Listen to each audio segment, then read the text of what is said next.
नमस्कार दोस्तों, प्राचीन भारत की इस दूसरे वीडियो में आपका स्वागत है। पिछले वीडियो में हम 1 से 50 प्रश्न तक थे और इसमें 51 से 100वें प्रश्न तक रहेंगे। जैसा आपको पता है, प्राचीन भारत में हम लोग 150 प्रश्नों को करेंगे, तो इसमें 51 से 100वें प्रश्न की ओर चलते हैं। निम्नलिखित में से किस संस्था के प्रमुख को गणपति या ज्येष्ठ कहा जाता था? परिवार, जनजातीय गणराज्य या सभा? तो इसका सही आंसर होगा सी, जनजातीय गणराज्य। आते हैं अगले प्रश्न की ओर। निम्नलिखित में से किस अधिकारी को राज निर्माता या राजकर्ता के रूप में भी जाना जाता था? पुरोहित, महिषी, ग्रामीण। दरअसल ये ग्रामीणी होगा, ग्रामीण नहीं, ग्रामीणी। या डी है गणपति। तो इसका सही ऑप्शन होगा सी, ग्रामीणी। अगले प्रश्न की ओर आते हैं। ऋग्वेद का प्रसिद्ध महकु सूक्त किस वैदिक व्यवस्था पर प्रकाश डालता है? यज्ञ संबंधी, पारिस्थितिकी, शिक्षा या कृषि संबंधी? तो इसका सही आंसर है शिक्षा। ऋग्वेद में अम्बी तमे और देवी तमे उपाधियां किसके लिए प्रयुक्त की गई थी? सिंधु नदी के लिए, सरस्वती नदी के लिए, गंगा नदी के लिए या रावी नदी के लिए? तो इसका सही आंसर है बी, सरस्वती नदी के लिए। आते हैं 55वें प्रश्न की ओर। वैदिक युग में व्रत किसे कहते थे? गैर वैदिक जैन संस्कृति का पुरोहित, या धर्मच्युत, या पानी नामक जनजाति का एक वंश, या डी, मगधों के पुरोहित के? तो इसका सही आंसर होगा गैर वैदिक जन संस्कृति का पुरोहित को व्रत कहते थे। 56वें प्रश्न में आते हैं। ऋग्वेद में उल्लेखित ब्रिबु क्या था? पहला ए, अलिनों का मुखिया, बी, पक्थों का मुखिया, सी, पुरुषों का मुखिया। दरअसल ये पुरुष नहीं है, ये पुरुष नहीं होगा, ये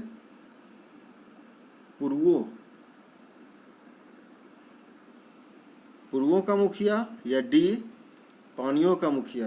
इसका सही आंसर है डी, पानियों का मुखिया। तो 57वें प्रश्न की ओर। दासराग अर्थात 10 राजाओं के युद्ध का मुख्य मुद्दा क्या था? ए, गैर वैदिक समूहों ने वैदिक लोगों की गायों पर अधिकार कर लिया था, या बी, रावी नदी के पानी के बंटवारे का? तो अगला ऑप्शन पढ़ना ही नहीं है, मुझे पता है आप लोगों को भी कि इसका आंसर बी होगा, रावी नदी के बंटवारे का। अगले प्रश्न की ओर आते हैं। 58। आधुनिक हिंदुत्व का अभिन्न अंग जो अभी स्वास्तिक चिन्ह है वो किसकी विशेषता है? उत्तर वैदिक विशेषता, पहला है वैदिक विशेषता, दूसरा उत्तर वैदिक विशेषता, सी, हड़प्पाकालीन विशेषता, या डी, हड़प्पा पूर्व विशेषता? तो इसका सही आंसर होगा डी, हड़प्पा पूर्व व्यवस्था। 59वें प्रश्न की ओर आते हैं। मगध साम्राज्य के उत्कर्ष काल में सिक्कों का मानक वजन कितना होता था? सवाल है मगध साम्राज्य के समय का, वो भी उत्कर्ष काल का। ए, 54 ग्रेन, बी, 36 ग्रेन, सी, 114 ग्रेन, या डी, 83 ग्रेन का? सही आंसर है ए, 54 ग्रेन का। 60वें प्रश्न की ओर आते हैं। शिशुपाल जो पुराणों के अनुसार कृष्ण का शत्रु था, निम्नलिखित में से किस महाजनपद से संबंध था? तो इसका ऑप्शन पढ़ना नहीं चाहिए मेरे ख्याल से, ऑप्शन बी, चेदी वंश का। 61वें प्रश्न की ओर आते हैं। महाकाव्य महाभारत के नायक कृष्ण निम्न में से किस वंश के थे? मेरे ख्याल से ये भी ऑप्शन नहीं पढ़ना चाहिए, ये वृष्णि वंश के थे। आते हैं 62वें प्रश्न की ओर। प्रसिद्ध व्याकरणाचार्य पनिनी निम्न में से किस महाजनपद के निवासी थे? गांधार, काम्बोज, वत्स, अवंती? तो इसका सही आंसर है गांधार। 63वें प्रश्न की ओर आते हैं। निम्न में से किस नगर में ऐसी नगर योजना मिली है जो लगभग पूर्ण वर्गाकार है? संकिसा, श्रावस्ती, कौशाम्बी या शिशुपालगढ़? तो इसका सही आंसर है शिशुपालगढ़। 64वें प्रश्न की ओर आते हैं। निम्न में से किस राजा ने बुद्ध को सेना की कमान संभालने का प्रस्ताव दिया था? बिंबिसार, अजातशत्रु, पसेंदी या चेटक ने? इसका सही आंसर है बिंबिसार, ए। 65वां प्रश्न। आधुनिक इतिहासकारों ने मगध के किस राजा के लिए उग्रवादी शब्द का प्रयोग किया? तो इसका ऑप्शन पढ़ने की आवश्यकता नहीं है, अजातशत्रु। 66वां प्रश्न। भागवत संप्रदाय का सबसे प्रारंभिक ज्ञात यूनानी अनुयायी कौन था? ए मेगास्थनीज, बी अंतियल्दिकस, सी हेलियोडोरस या डी डेमेडियस? तो इसका सही आंसर है सी हेलियोडोरस। आते हैं 67वें प्रश्न की ओर। निम्नलिखित में से किस ग्रंथ में सर्वप्रथम देवकी पुत्र कृष्ण का उल्लेख किया गया है? भागवत पुराण, महाभारत, छांदोग्य उपनिषद या अथर्ववेद में? तो इसका सही आंसर है छांदोग्य उपनिषद। 68वें प्रश्न में आते हैं। भगवत संप्रदाय को कब प्राधान्य मिला और इसका पश्चिम केंद्रीय भारत और दक्कन में कब प्रसार हुआ? ए 6ठी शताब्दी ईसा पूर्व, बी 2य शताब्दी ईसा पूर्व, सी 1म शताब्दी ईसा पूर्व या डी 3री शताब्दी ईसा पूर्व? इसका सही आंसर है बी 2य शताब्दी ईसा पूर्व। आते हैं अगले प्रश्न की ओर। किसके विवरण से हमें यह जानकारी मिलती है कि भागवत संप्रदाय का जन्म सर्वप्रथम यमुना के किनारे मथुरा जनपद में हुआ था? हेरोडोटस से, एरियन के, मेगास्थनीज के या स्ट्रोबे के? तो इसका सही आंसर है मेगास्थनीज से। 70वें प्रश्न की ओर आते हैं। ब्राह्मण धर्म में किस समुदाय के उदय के साथ मूर्ति पूजा की परंपरा शुरू हुई थी? आजीवन संप्रदाय, भागवत संप्रदाय? तो सी और डी ऑप्शन पढ़ने की आवश्यकता ही नहीं है, इसका बी आंसर होगा। 71वां प्रश्न है। ब्राह्मण धर्म की किस अवधारणा को भागवत संप्रदाय में स्वीकार नहीं किया गया था? संसार संबंधी सिद्धांत, कर्म का सिद्धांत, सी व्यापक याज्ञिक अनुष्ठान या डी वर्णाश्रम धर्म? तो भागवत संप्रदाय में जो स्वीकार नहीं किया गया था वह है व्यापक याज्ञिक अनुष्ठान। 72वां प्रश्न। शैव धर्म का प्रारंभ किस काल में माना जा सकता है? हड़प्पा, उत्तर वैदिक, मौर्य या कुषाण? इसका सही आंसर है हड़प्पा। 73वें प्रश्न की ओर आते हैं। शक्त संप्रदाय में, एक्चुअली ये शक्त नहीं शाक्त है, शाक्त संप्रदाय में निम्नलिखित में से किसकी उपासना की जाती थी? दुर्गा के 9 रूपों की उपासना, बी हड़प्पा की मातृदेवी, सी वैदिक पार्वती, डी कन्याकुमारी में अधिष्ठापित कुमारी कन्या? तो इसका सही आंसर है ए कन्या की 9 रूपों की उपासना। 74th। दक्षिण पूर्व एशिया के विभिन्न हिंदू राज्यों में शैव धर्म का कहाँ से प्रसार हुआ? कश्मीर, पंजाब, उत्तर भारत या दक्षिण भारत? तो शैव धर्म का सबसे ज़्यादा प्रसार या सबसे पहले प्रसार दक्षिण भारत में शुरू हुआ था। 75th। जैन धर्म अपनाने वाली प्रथम महिला कौन थी? तो इसका ऑप्शन नहीं देखना है, चंद्रबला में सही जवाब। 76। निम्नलिखित में से कौन सा अवैदिक संप्रदाय बाद में ब्राह्मण धर्म का अंग हो गया? भागवत, शैव, वैष्णव या शाक्त? सही आंसर है बी शैव संप्रदाय। अगला प्रश्न 77th। पांचरात्रि की अवधारणा के अनुसार किसकी पूजा की जाती थी? वसुदेव का, चतुर्व्यूह रूप का, ऋषि नारायण का दैवीय रूप का, या सी में ऑप्शन है ए और एवं बी दोनों, या डी भगवान विष्णु वसुदेव के मूर्तियों के रूप में। तो इसका सही आंसर होगा ए भी और बी भी, यानी कि इसका सही आंसर है सी, उपयुक्त ए और बी दोनों। 78 आर्यों तथा प्राचीन ईरानियों द्वारा समान रूप से पूज्य एकमात्र देव कौन सा था? आर्यों और प्राचीन ईरानियों द्वारा एक समान पूज्य देव कौन सा था? सूर्य, वरुण, अग्नि या मरुत? इसका सही आंसर है सी, अग्नि। 79 दक्कन का वह कौन सा शासक राजवंश था जिसने 8वीं से लेकर 10वीं शताब्दी ईसा तक जैन धर्म की ओर विशेष झुकाव प्रदर्शित किया?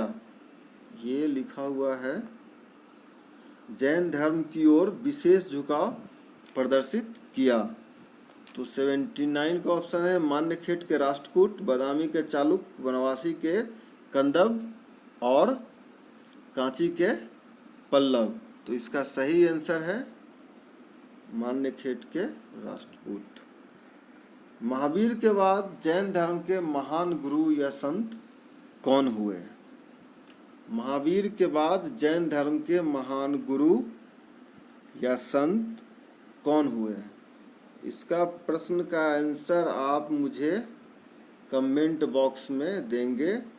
ये 80वें प्रश्न का कि महावीर के बाद जैन धर्म के महान गुरु या संत कौन हुए थे। 81वां प्रश्न गौतम बुद्ध का महापरिनिर्वाण किस राज्य में हुआ था? अंग, मगध, मल्ल या वत्स में? तो मल्ल में हुआ था। आते हैं अगले प्रश्न की ओर। निम्न में से किसने मित्र मेला संघ को शुरू किया था? श्यामजी कृष्ण वर्मा ने, वीडी सावरकर ने, लाला हरदयाल ने या सोहन सिंह वाकना ने? तो इसका सही आंसर है वीडी सावरकर ने। 83 निम्नलिखित में से किस स्थल से राख के विशाल टीले पाए गए हैं? तो इसका ऑप्शन है मेहरगढ़, कोदकल, पिकलीहल या मोहनजोदड़ो। तो इसका सही आंसर है पिकलीहल। 84 विकसित या परिपक्व हड़प्पाकालीन सभ्यता लगभग कितनी शताब्दियों तक जीवित रही? शताब्दी तक जीवित रही? 4, 5, 6 या 8 शताब्दी तक? तो इसका सही आंसर है सी, 6 शताब्दी तक। 85 निम्नलिखित में से किस जनपद की राजधानी एक जगह से दूसरे जगह स्थानांतरित नहीं की गई थी? तो किस जनपद की राजधानी ट्रांसफर यानी स्थानांतरित नहीं की गई थी? ऑप्शन है कौशल, मगध, चंपा या कुरु।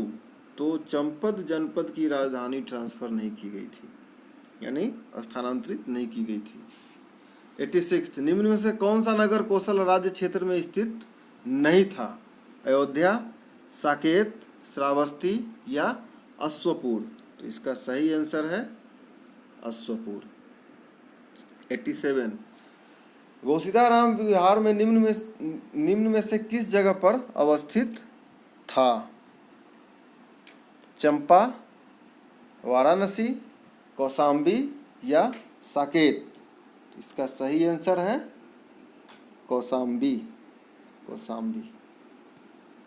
88 निम्नलिखित में से वह कौन सा शिलालेख है जिस 1915 में खोज की गई थी और जिसमें इसके लेखक का नाम अशोक प्रियदर्शी दिया गया? ए मनसेहरा शिलालेख, बी गिरनार शिलालेख, सी मास्की शिलालेख या डी सारनाथ स्तंभ लेख? तो इसका सही आंसर है सी मास्की शिलालेख। 89 कंधार शिलालेख किस लिपि में लिखे गए थे? खरोष्टी, ग्रीक, अरमाइक या उपयुक्त? डी ऑप्शन है उपयुक्त ए एवं बी दोनों। डी बताता है कि ए और बी दोनों में से कौन है। तो सही जवाब इसका दोनों है।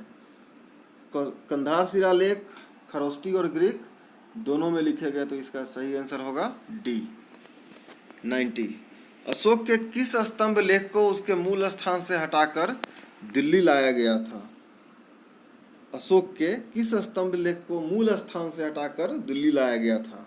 ए ऑप्शन है मेरठ और टोपरा स्तंभ, बी सांची और सारनाथ स्तंभ, सी लुम्बिनी और सारनाथ स्तंभ, डी कौशाम्बी और लौरिया नंदनगढ़ स्तंभ। तो इसका सही आंसर है ए मेरठ और टोपरा स्तंभ। 91। अशोक के राज्याभिषेक के कितने वर्ष उपरांत कलिंग युद्ध हुआ था? नहीं, अशोक जब राजगद्दी पर संभाले थे तो उसके कितने वर्ष के बाद कलिंग का युद्ध हुआ था? आंसर है 8वें वर्ष के बाद हुआ था। 92। अपने राज्यारोहण के कितने वर्षों बाद अशोक ने बोधि वृक्ष के पवित्र दर्शन करने के लिए बोध गया की तीर्थ यात्रा की थी? 10, 15, 17, 20। तो इसका सही आंसर है ए 10। 93। अशोक के किस शिलालेख या अभिलेख से युद्ध और हिंसा के कारण जनित उसके अंतर्मन की व्यथा प्रकट होती है? धौली और जौगढ़ शिलालेख, शाहबाजगढ़ी और सोपारा शिलालेख, मास्की और भाब्रू शिलालेख, मानसेहरा और गिरनार शिलालेख। तो इसका सही आंसर होगा धौली और जौगढ़ शिलालेख। 94।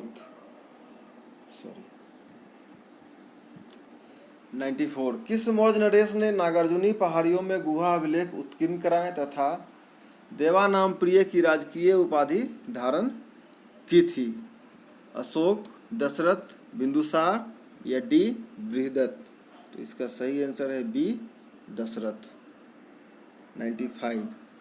पुष्यमित्र द्वारा किए गए अश्वमेध यज्ञ का मुख्य पुरोहित कौन था? पतंजलि, मनु, याज्ञवल्क्य या वशिष्ठ? तो इसका सही आंसर होगा 95 का पतंजलि। 96। निम्न में से कौन सा प्राचीनतम ग्रंथ केवल विधिक मामलों से संबंधित है? मनुस्मृति, याज्ञवल्क्य स्मृति, ललित विस्तार या नारद स्मृति? तो विधिक मामला यानी लीगल मैटर से रिलेटेड नारद स्मृति है। 97। निम्न में से किस नाटककार ने नाटकों की रचना में सबसे पहले संस्कृत भाषा का प्रयोग किया? शूद्रक, कालिदास, अश्वघोष या भास? तो इसका सही आंसर है अश्वघोष। 98।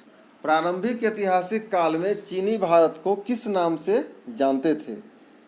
यानी चीनी भारत को किस नाम से जाने थे? यानी कि चीन देश में रहने वाले लोग भारत देश को किस नाम से जानते थे? कुनलुन, ताहिया, सेंतु या सीहिया? तो इसका सही आंसर है डी सीहिया। 99। दान में दी गई भूमि को प्रशासनिक अधिकार से मुक्त करने वाला पहला राजा कौन था? तो दान में दी गई भूमि को प्रशासनिक अधिकार से मुक्त करने वाला पहला राजा कौन था? सिमुख सातवाहन, गौतमीपुत्र सतकर्णी, यज्ञश्री सातकर्णी या रुद्रदामन? तो इसका सही आंसर है गौतमीपुत्र सातकर्णी। आते हैं 100वें प्रश्न की ओर। निम्न में से कौन सा कथन मौर्योत्तर कालीन अर्थव्यवस्था की विशेषता नहीं है?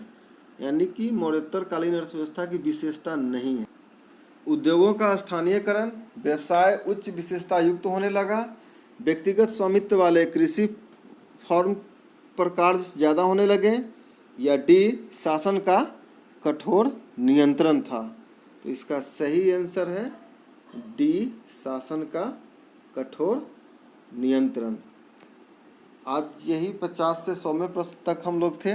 51 से 100वें प्रश्न की ओर अगला वीडियो 101 से 150वें प्रश्न तक की ओर होगा और उसके बाद फिर हम इतिहास के दूसरे अध्याय की ओर आगे बढ़ेंगे। धन्यवाद।